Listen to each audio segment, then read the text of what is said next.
स्वागत है आप सभी का एक बार फिर अपने चैनल स्टडी विद समीर पर। 10th क्लास की हिस्ट्री का चैप्टर 4 औद्योगिकरण का युग, इसका आज पार्ट 2 है। पार्ट 1 मैंने करा दिया है।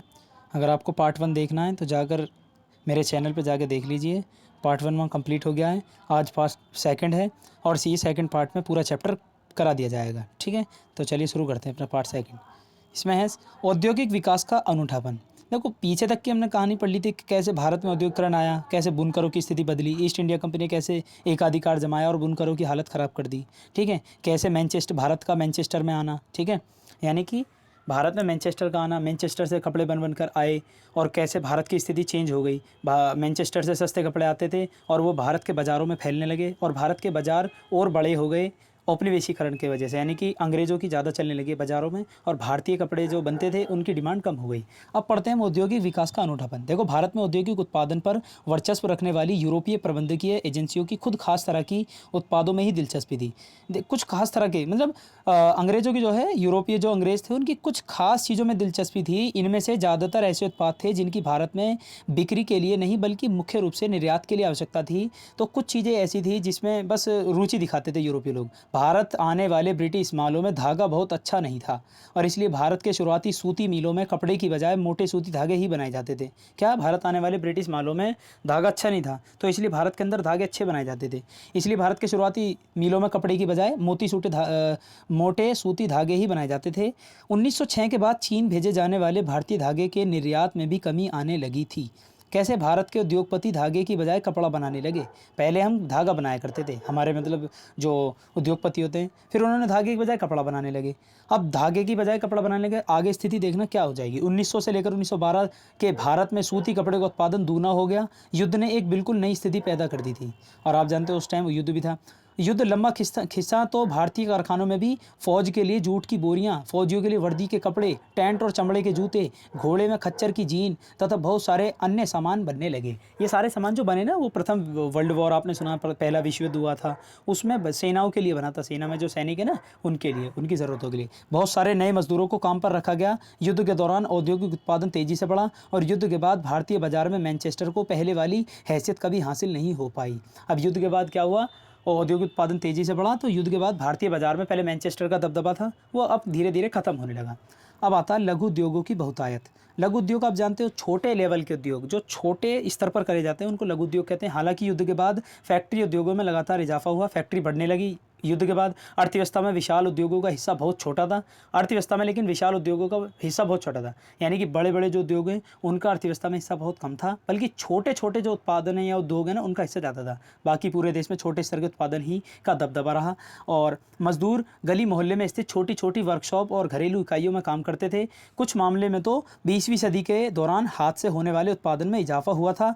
20वीं सदी में हथकरघों पर बने कपड़े के उत्पादन में लगातार सुधार हुआ और 1900 से 1940 के बीच यह 3 गुना हो चुका था। 20वीं सदी के दूसरे दशक तक आते आते हम ऐसे बुनकरों को देखते हैं जो फ्लाई शटल वाले करघों का इस्तेमाल करते थे। अब फ्लाई शटल क्या, मैंने आपको पहले बताया था, 1941 तक भारत में 35% से ज़्यादा हथकरघों में फ्लाई शटल लगे होते थे। बुनकरों में कुछ ऐसे कुछ मोटा कपड़ा बनाते थे, बुनकरों में से कुछ मोटा कपड़ा बनाते थे जबकि कुछ महीन किस्म के कपड़े बुनते थे। बुनकर भी दो तरह के थे, कुछ मोटा कपड़ा बनाने वाले, कुछ महीन किस्म के कपड़े बुनते थे। मोटे कपड़े को मुख्य रूप से गरीब ही खरीदते थे और बेहतर किस्म के कपड़े की मांग खाते पीते तबके में ज़्यादा थी। तो महीन किस्म का जो कपड़ा बुनते थे ना बुनकर, वो अमीर आदमी खरीदते थे ना। जब गरीब भूखे मर रहे होते हैं तब भी अमीर यह कपड़ा खरीद सकते थे, यानी कि दिक्कत ये थी कि जो महीन किस्म वाला कपड़ा सिला जाता था उसे अमीर खरीदा करते थे और अमीर ये कहते थे कि अगर गरीब भूखा मर भी रहा हो ना तब भी हम ये कपड़ा खरीद सकते हैं। ऐसा भी नहीं है कि 20वीं सदी में भी उत्पादन बढ़ते जा रहे बुनकरों में अन्य दस्तकारों को हमेशा फ़ायदा ही हो रहा। उनकी ज़िंदगी बहुत कठोर थी, उन्हें दिन रात काम करना पड़ता था। ऐसा नहीं है कि उत्पादन बढ़ने से जो है मजदूरों की स्थिति या बुनकरों की स्थिति अच्छी हो रही थी, ऐसा नहीं है, उन्हें रात दिन काम करना पड़ता था, इसलिए उनकी स्थिति और भी बुरी हो रही थी, कठोर हो रही थी। यानी कि अब वस्तुओं के लिए बाजार। अब भाई आप जानते हो कि अगर आप उत्पादन कर रहे हो और उत्पादन के बाद आपकी वस्तुएं जो कहाँ बिकेंगी उसके लिए आपको बाजार ही नहीं पता, यानी कि मैं इन वस्तुओं को कहाँ बेचूँ, कहाँ सेल करूँ। तो उसके लिए बहुत ज़रूरी है कि सबसे पहले आप वस्तु का उत्पादन तो कर रहे हो, उसके लिए बाज़ार भी ढूंढना बहुत ज़रूरी है कि मेरी वस्तुएं बिकेंगी कहाँ। जब नई चीज़ें बनती हैं तो लोगों को उन्हें खरीदने के लिए प्रेरित भी करना पड़ता है। लोग नई चीज़ों को कहाँ से खरीदते हैं, आप सभी जानते हो, लोग जो है नई चीज़ों को बाज़ारों से ही खरीदते हैं। नए उपभोक्ता पैदा करने का एक तरीका विज्ञापनों का है। अब आ गए विज्ञापन, ठीक है। अपनी वस्तुओं को अगर लोगों तक पहुँचाना है या लोगों तक अपने वस्तुओं का प्रचार करना, तो विज्ञापन सबसे बेस्ट है। आज के समय में आप जानते हो हर चीज़ का विज्ञापन है। ताकि विज्ञापन क्यों दिए जाते हैं, ताकि उनकी वस्तुओं की डिमांड ज़्यादा हो और लोग उन्हें खरीदें। जैसा कि आप जानते हैं कि विज्ञापन विभिन्न उत्पादों को ज़रूरी और वांछनीय बना लेते हैं, है ना। यानी कि जो उत्पाद कमज़ोर भी होंगे ना, विज्ञापन के जरिए से वो बहुत अच्छी तरीके से दिखाया जाएगा, लोग उसे खरीदते हैं। आज हम एक ऐसी दुनिया में हैं जहाँ चारों तरफ विज्ञापन छाए हुए हैं, हर चीज़ का प्रचार है। आज हम ऐसे संसार में रहते हैं, हर चीज़ का प्रचार है आज के समय में। जैसे कि आप देख सकते हो, इसमें है Woodward's gripe water keep baby well, ठीक है। यानी कि ये है ग्राइप वाटर का कैलेंडर, MP धुरंधर का चित्र। बच्चों की चीज़ों का प्रचार करने के लिए बाल कृष्ण की छवि का सबसे ज़्यादा इस्तेमाल किया जाता था, ताकि छोटे, जैसे इसमें कृष्णा दिखाया गया है और कृष्णा को छोटा दिखाया गया है, ताकि देखो बचपने में बहुत प्यारे थे, तो ऐसे बच्चों को आकर्षित करने के लिए इनका छोटा फोटो लगाया गया है, ठीक है।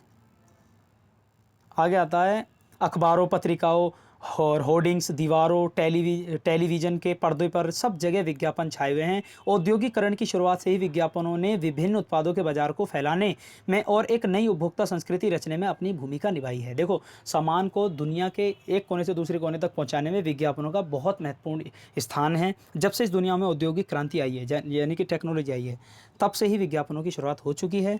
जब मैनचेस्टर के उद्योगपतियों ने भारत में कपड़ा बेचना शुरू किया, तो वह कपड़े के बंडलों पर लेबल लगाते थे। जब हमें अभी हम ऊपर पढ़ कर रहे हैं कि भारत का मैनचेस्टर में आना, ठीक है, यानी कि मैनचेस्टर का भारत में आना। और वो क्या था, जब मैनचेस्टर से कपड़े बनकर आते थे भारत में, तो कपड़े पर एक लेबल लगा होता था। लेबल मतलब कंपनी, कि किस कंपनी का है ना। लेबल का फ़ायदा यह होता था कि खरीदारों को कंपनी का नाम में उत्पादन की जगह पता चल जाती थी। भाई आप किसी भी कंपनी का कोई प्रोडक्ट खरीदते हो, तो जब भी आप उस प्रोडक्ट को खरीदने जाओगे, सबसे पहले ये देखोगे कि ये किस कंपनी का है, क्या ये उसी कंपनी का जिस कंपनी का आप चाहते हो। तो लेबल इसलिए लगाए जाते थे ताकि खरीदार को ये पता रहे कि ये इसी कंपनी का है जिस कंपनी को मैं खरीदता हूँ, ठीक है। लेबल ही चीज़ों की गुणवत्ता का प्रतीक भी था। आप जानते हो चप्पल तो बहुत सारी हैं और जूते भी बहुत सारे हैं। कुछ जूते अच्छे होते हैं, जैसे कैंपस के जूते, है ना, स्पार्क्स के जूते। तो लेबल से जो है चीज़ें थोड़ी हाई हो जाती है डिमांड, ठीक है। जब किसी लेबल पर मोटे अक्षरों में मेड इन मैनचेस्टर लिखा दिखाई देता था, तो खरीदारों को कपड़ा खरीदने में किसी तरह का डर नहीं रहता था। मोटे मोटे अक्षरों में लिखा रहता था मेड इन मैनचेस्टर, तो खरीदारों को लगता था कि पक्का ये मैनचेस्टर से ही बन के आया है। लेबल पर सिर्फ शब्द और अक्षर ही नहीं होते थे, और उन पर तस्वीर भी बनी होती थी, जो अक्सर बहुत सुंदर होती थी। इन लेबलों पर भारतीय देवी देवताओं की तस्वीर प्राय होती थी। देखो, मैनचेस्टर के लोग भारतीय देवी देवताओं की तस्वीर लगाते थे अपने प्रोडक्ट पर, ताकि भारतीय लोग अपनी देवी देवता से अट्रैक्ट होकर इन सामान को खरीदें, ठीक है। यानी कि उनमें बहुत दिमाग था। देवी देवता भारतीयों के हैं, लेकिन फिर भी अंग्रेज जो है अपने सामान पर देवी देवताओं के चित्र लगाते थे, ताकि लोग उन्हें खरीदें, और कि ईश्वर भी चाहता है कि लोग उस चीज़ को खरीदें। कृष्ण या सरस्वती की तस्वीरों का फ़ायदा ये होता था कि विदेशों में बनी चीज़ें भी भारतीयों को जानी पहचानी सी लगती थी पिक्चरों से। 19वीं सदी के आखिर में निर्माता अपने उत्पादों को बेचने के लिए कैलेंडर छपवाने लगे थे, और चाय की दुकानों, दफ्तरों में, मध्यम वर्गीय घरों में ये कैलेंडर लटके रहते थे। भाई कैलेंडर भी आप जानते हो, कोई ना कोई कंपनी अपने कैलेंडर, अपने कंपनी का जब प्रचार करती है तो कैलेंडर भी छापती है, क्योंकि कैलेंडर पूरे साल भर भारत में घर के अंदर लटका रहेगा, ठीक है। देवताओं की तस्वीरों की तरह महत्वपूर्ण व्यक्तियों, सम्राटों व नवाबों की तस्वीर भी विज्ञापनों में, कैलेंडरों में खूब इस्तेमाल होती थी। अगर आप इस शाही व्यक्ति का सम्मान करते हैं, तो इस उत्पाद का भी सम्मान कीजिए।